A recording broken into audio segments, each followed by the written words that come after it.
2024 में होने वाले लोकसभा और हरियाणा विधानसभा चुनाव से पहले केंद्रीय मंत्री और गुरुग्राम से सांसद राव इंद्रजीत सिंह ने हरियाणा बीजेपी की मुश्किलें बढ़ा दी है। दरअसल राव इंद्रजीत सिंह इस समय बीजेपी में रहकर बेहद निराश चल रहे हैं और वो खुद को घुटा हुआ महसूस कर रहे हैं। केंद्रीय मंत्री राव इंद्रजीत सिंह इस बात को लेकर खासे निराश है कि उनकी बेटी आरती के लिए 2014 और 2019 में 2 बार रेवाड़ी विधानसभा सीट से टिकट मांगी गई, लेकिन भाजपा ने दोनों बार उनकी बेटी को टिकट देने से इनकार कर दिया। राव इंद्रजीत सिंह ने दावा किया कि आरती लोगों के लिए हमेशा खड़ी रही, लेकिन पार्टी ने इस बात को नजरअंदाज कर दिया। इसके अलावा राव इंद्रजीत सिंह हरियाणा का मुख्यमंत्री भी बनना चाहते हैं और इसे लेकर उनके मन में बड़ी टीस भी है। राव इंद्रजीत सिंह का खेमा भी उनकी मुख्यमंत्री पद की उम्मीदवारी का दावा कर रहा है। उनके समर्थकों का कहना है कि 2014 के बाद से हरियाणा में लगातार चुनावों में पार्टी के प्रदर्शन में उनके योगदान के अनुरूप उन्हें भाजपा में उनका उचित हक कभी नहीं मिला। यहाँ तक कि राज्य के राजनीतिक हलकों में ये खुलेआम चर्चा है कि राव इंद्रजीत सिंह की नज़र सीएम पद पर है।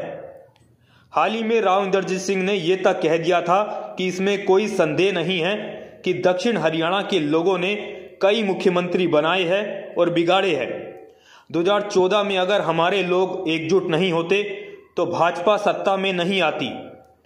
राव इंद्रजीत सिंह ने आगे कहा था कि मैं सीएम बनने की महत्वाकांक्षा रखता था और लोगों की भी यही भावनाएं थी, और जब सरकार बनी तो लोगों को लगा कि उनका नेता यानी कि मैं ही सीएम पद के लिए चुना गया हूं, लेकिन ऐसा कुछ भी नहीं हुआ और हमें पार्टी के फैसले की पालना करनी पड़ी।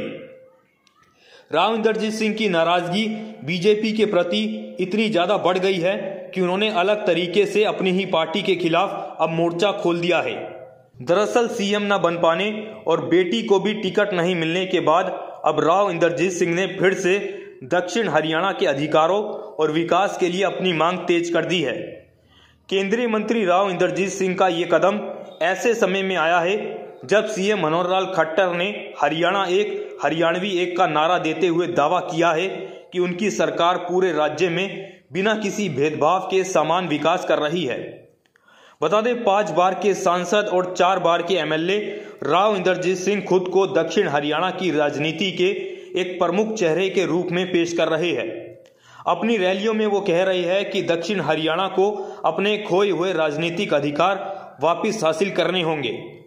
यानी एक तरफ सीएम खट्टर बिना भेदभाव के पूरे हरियाणा का विकास करने की बात कर रहे हैं, तो दूसरी तरफ उन्हीं की पार्टी के सांसद राव इंद्रजीत सिंह सिर्फ दक्षिण हरियाणा की बात कर रहे हैं, दक्षिण हरियाणा के हकों की बात कर रहे हैं। राव इंद्रजीत सिंह का साफ तौर पर कहना है कि हरियाणा में सत्ता चाहे बीजेपी और कांग्रेस किसी की भी रही हो, यहाँ के लोगों को हमेशा धोखा दिया गया है। कांग्रेस में अपने कार्यकाल के दौरान भी राव इंद्रजीत सिंह ने पार्टी के तत्कालीन सीएम भूपेंद्र सिंह हुड्डा पर कथित तौर पर दक्षिण हरियाणा की कीमत पर अपने निर्वाचन क्षेत्र रोहतक को विकसित करने का आरोप लगाया था और इसके बाद उन्होंने नाराज होकर 2014 में कांग्रेस छोड़ बीजेपी का दामन थाम लिया था। ऐसे में बड़ा सवाल ये भी है कि राव इंद्रजीत सिंह क्या बीजेपी को भी अलविदा कह सकते हैं, क्योंकि दक्षिण हरियाणा के साथ भेदभाव होने के चलते ही उन्होंने कांग्रेस छोड़ी थी और अब वो यही आरोप बीजेपी पर भी लगा रहे हैं। हो ना हो राव इंद्रजीत सिंह आने वाले समय में बीजेपी के लिए बड़ी मुश्किल पैदा कर सकते हैं। फिलहाल के लिए इतना ही। ऐसी ही तमाम अपडेट्स के लिए देखते रहे न्यूज़ ब्रॉडकास्ट 24। नमस्कार।